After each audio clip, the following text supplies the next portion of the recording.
Hello there, I'm Ron Callcut and you're back in a fisherman's world.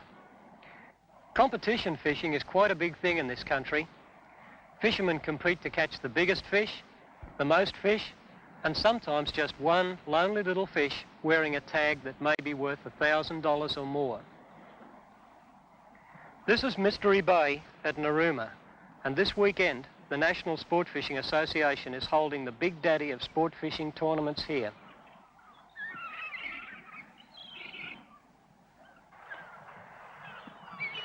Some of Australia's top light tackle anglers are moving into this camping area right now, and in the next half hour we'll see them competing against one another and hopefully against some mighty big fish.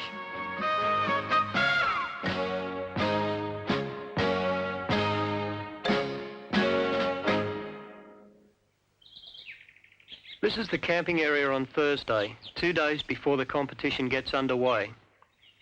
A beautiful little area of bushland, quietly awaiting an invasion by 300 dedicated sport fishermen. Some will drive 600 kilometres to be here for 2 days of competition fishing. The National Sport Fishing Association, better known as ANSA, is very much a conservation-oriented body, and when this meeting concludes, the bush here will look pretty much as it did before the competition started. The local council helps, and the fishermen themselves do the rest.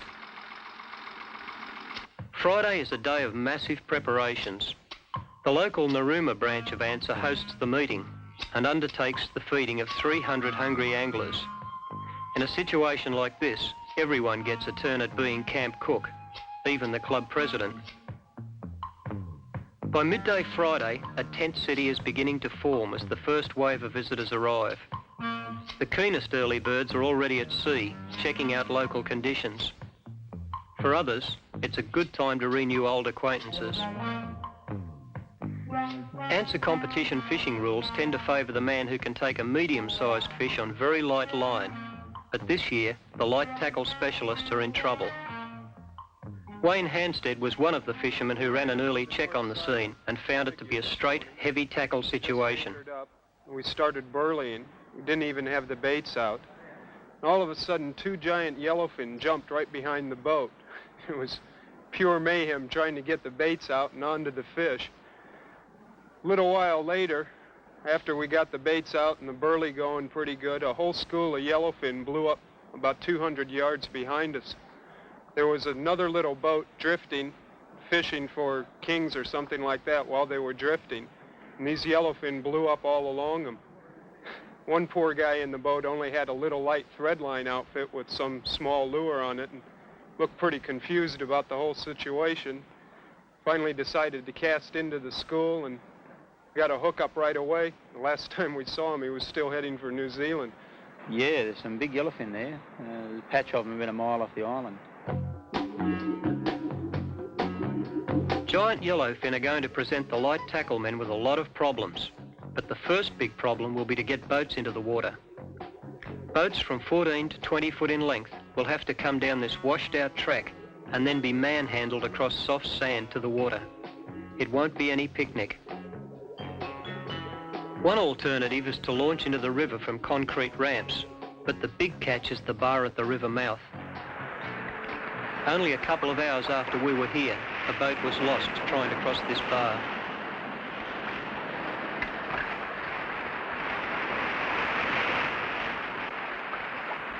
There's a concrete ramp at Mystery Bay itself, but storms early in the year have buried it under tons of sand. The local council comes to the rescue again, and a fleet of trucks and a front-end loader are moved in to try and clear the ramp before the competition gets underway.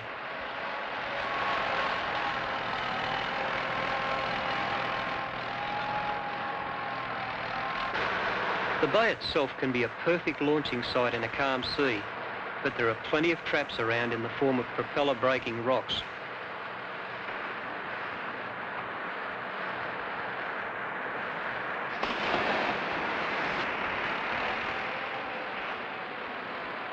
In a big sea, finding your way back through some of these narrow channels can be quite an exciting business.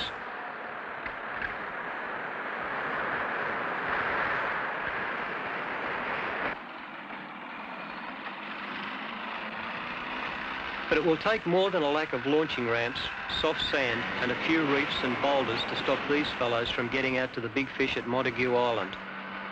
By nightfall, every boat in the camp, regardless of size, will have been manhandled down to the water, ready to be launched at first light the next morning.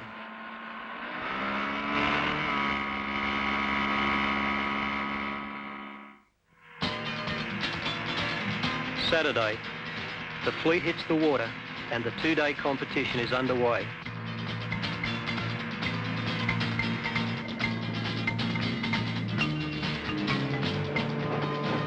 I got caught with the job of running the camera boat, but that doesn't stop me from getting a little fishing done between shots. The kingfish hotspot at Montague is right on the northern end of the island, and the way the fleet is starting to pack in there, it looks as if a lot of fishermen are pinning their hopes on one big king. This fellow hooked the bottom and eventually lost it after a tremendous fight. Sammy the seal thought that was really funny. A southerly wind and a strong opposing current soon has the sea building on the exposed side of the island, and the fishermen break up into two distinct groups. One group staying in the sheltered water and trying for kingfish on ultralight tackle, the other group out in the rough water chasing those giant yellowfin. In this competition, each fisherman is only allowed to weigh in one fish. The weight of the fish and the size of the line used to capture it are taken into consideration, and points are awarded accordingly. The lighter the line used, the more points that single fish is worth. These anglers are trying for kingfish from 10 to 30 pounds on lines with breaking strains ranging from 3 pound through to about 12 pound. To stand any chance at all in this comp, they will need to land a fish with a ratio of 4 to 1, say a 25 pounder on 6 pound line, and that takes a lot of doing. These fellows are obviously having a great time, but those fish won't be worth weighing in. Montague Island usually abounds with big kingfish, but they obviously just aren't here this time, and the odds are favouring the big yellowfin men more and more as the hours go by.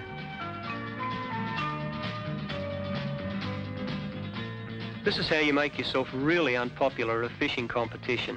Go out there as an observer and pull out a fish someone else has spent the last 4 hours trying to catch.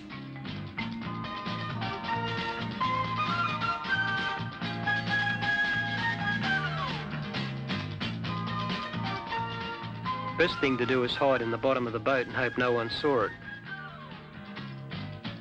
A lot of Victorian fishermen came up for the event, and most of them work from local trawlers. Around midday, this group of young Victorians had the thrill of a lifetime when a yellowfin, estimated at 150 pounds, swam up to the side of the boat and took a bait. On 30-pound tackle, he's a 5 to 1 fish and a potential winner, if they can land him. Before this fight is over, that boat will cover a lot of ocean, and one young fisherman will learn just how high a price you have to pay for your first big yellowfin.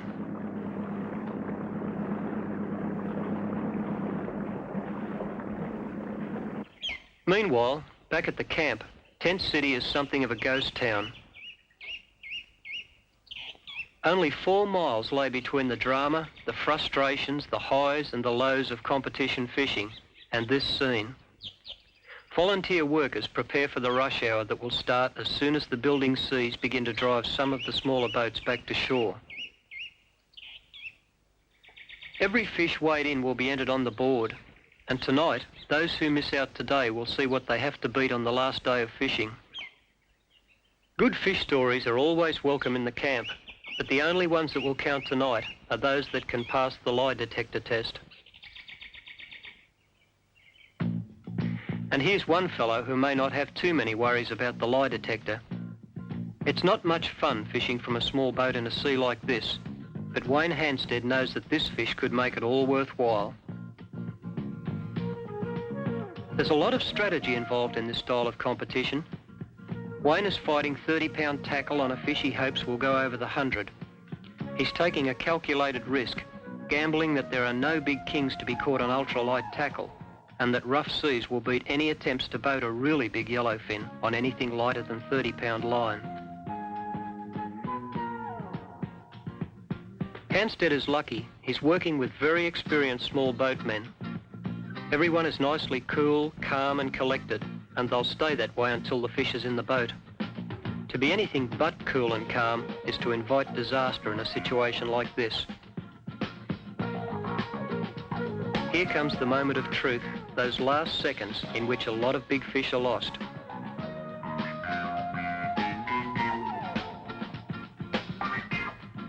But this one isn't going anywhere.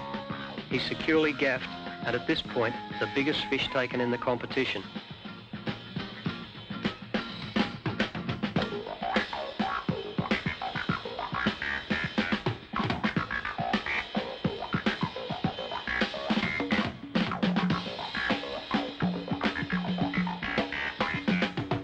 It's very difficult to estimate the weight of a big fish. Will this one make the 100? This one won't, that's for sure, but he doesn't have to. Competing in the rock fishing section of the competition, these young fishermen don't have to worry about giant yellowfin, and their salmon is a good entry. Every capture is weighed and witnessed, and the details recorded for processing on the point score system. A lot of fish will be weighed here today, and the weighmaster will be very busy far into the night. Long after the hookup, the fight still goes on for the fish that could walk away with the competition. They've been at it for a long time now, and the fish isn't the only one who's starting to feel the strain. And there's more than one aching back in this little patch of ocean. This fish is being played on 30-pound tackle. If he comes into the boat, he's big enough to send Hansted back to the drawing board for another try.